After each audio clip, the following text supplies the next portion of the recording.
An introduction to left ventricular volume analysis for test-retest volume analysis.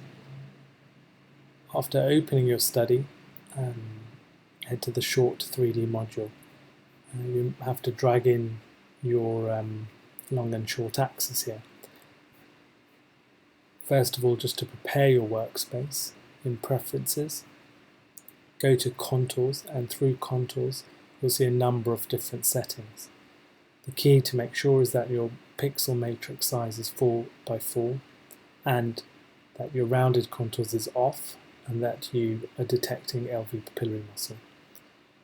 Then within your image space there are a number of different settings, as you can see, for the image intensity. For MRI, CVI is set for setting 2 on your keyboard to analyze this. Sometimes your lateral wall isn't clear, and I think it's reasonable to adjust your gain at this point. But if you can, try and standardize it to 2. Then we need to import our long axis, toggling on the mitral valve plane correction. You'll need to drag in your long axis function into each box. We then need to manually define diastole and systole, and this may not be phase 1 for diastole, and sometimes is actually phase 24-25. We should really be going by largest volume, and you'll see that actually the valve sometimes is closed in phase 1, suggesting it's not true diastole. Phase 25 here is visually diastole, and then if I continue looking through my long axis,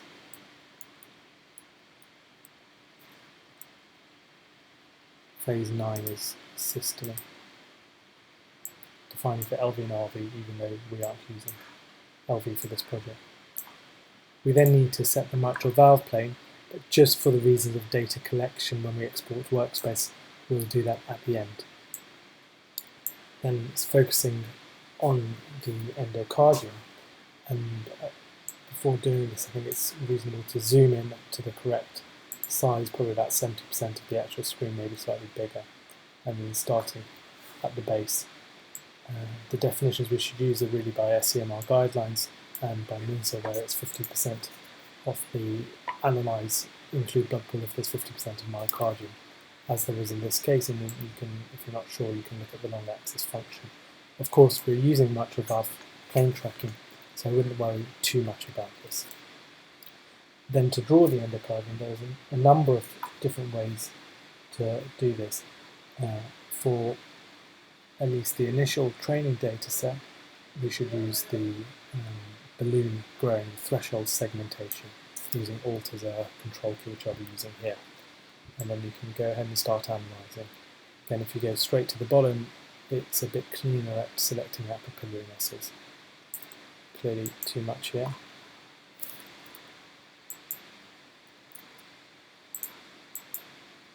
Just cut this down, and we're going to the level of the valve. We'll remove these papillary muscles.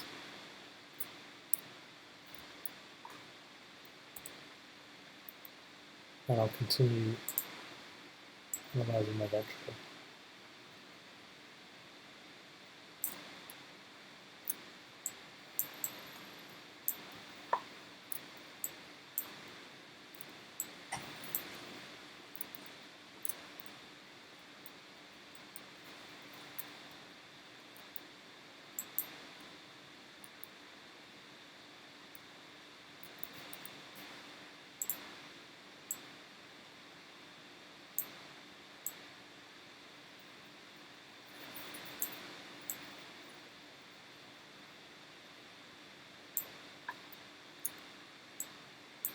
A lot of small papillary muscle here, which I think are actual papillary muscle rather than chordae.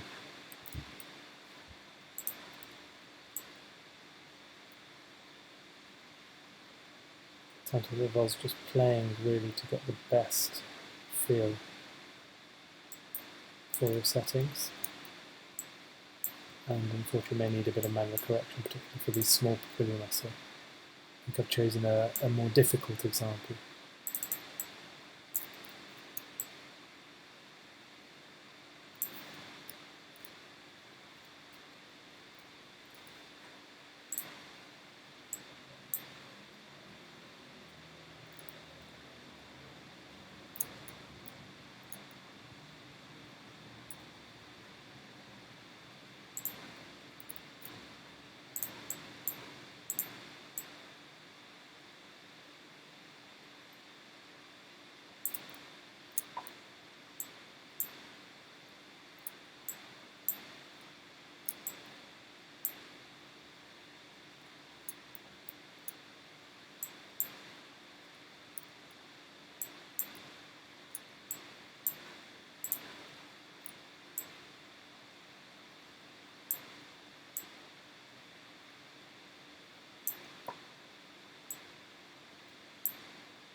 because these are more trabecularly rather than papillary muscles towards the apex, towards the apical half of the ventricle.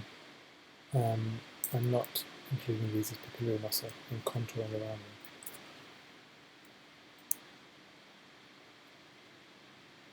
We're relatively lenient with the auto detection here of papillary muscle.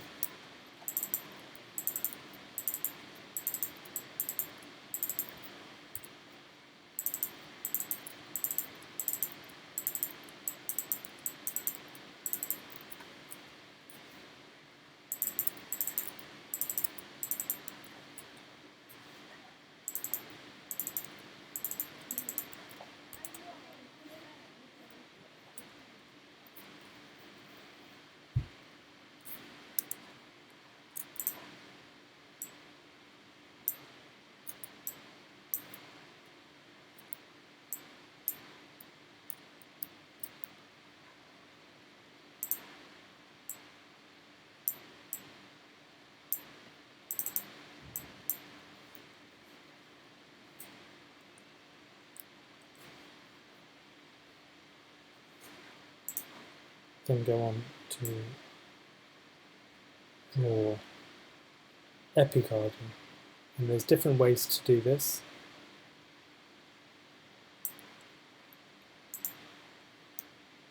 I'm using the auto-corrector tool here, and I think that will help to standardize variation with this.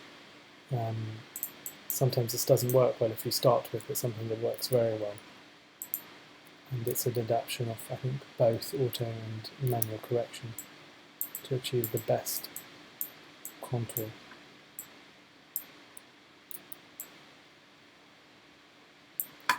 Often it grows out if you click it a bit.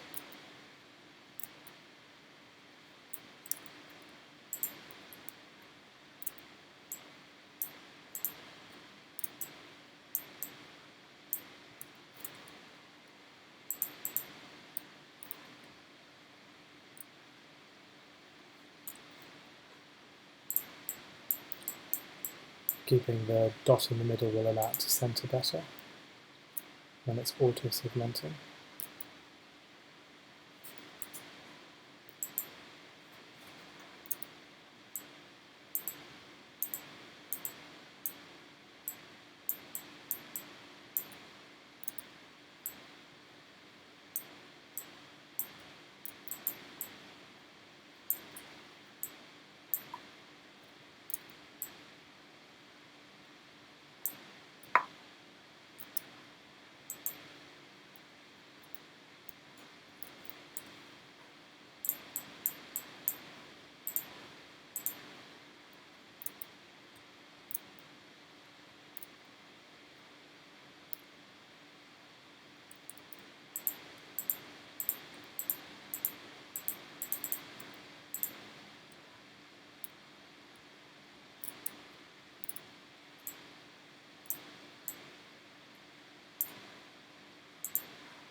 So once you're happy with that,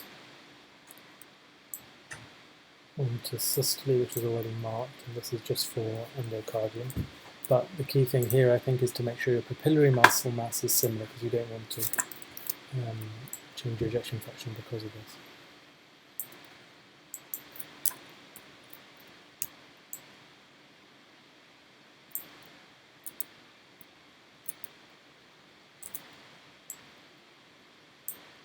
In this case, some of the papillary muscle will be within your myocardium, and so actually probably will be underestimated in systole, let's say.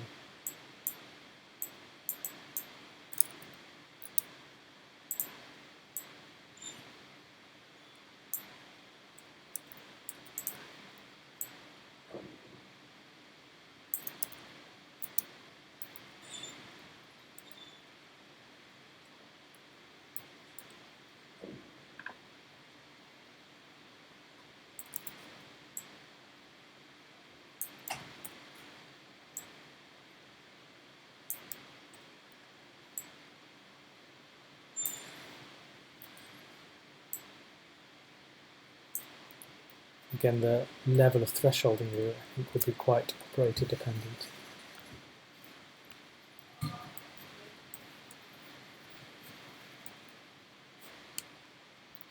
So you can see the pap muscle mass in systole is a lot lower, and the ejection fraction is 64%. So once that's done, and you're happy with your contours after checking, the next thing is to export before drawing a mitral valve plane, as we'll be doing both. In order to do that, just click Add Report. This report then sits here, and you can see here that it's with LAX correction on, but we haven't put a papillary muscle there.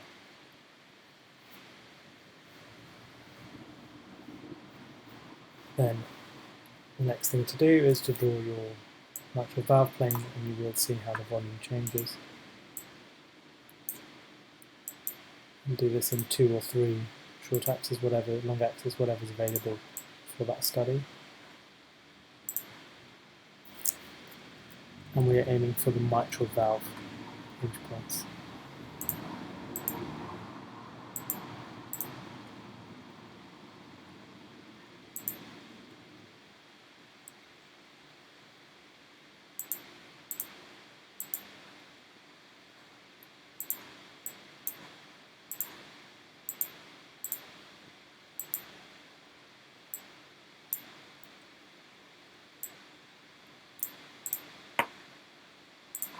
And again for systole. You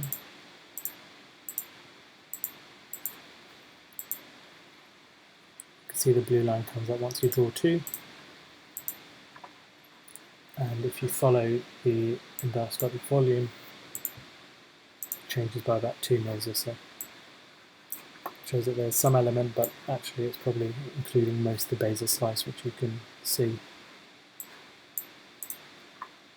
when you follow our blue plane on the final slice, which I've drawn on, which is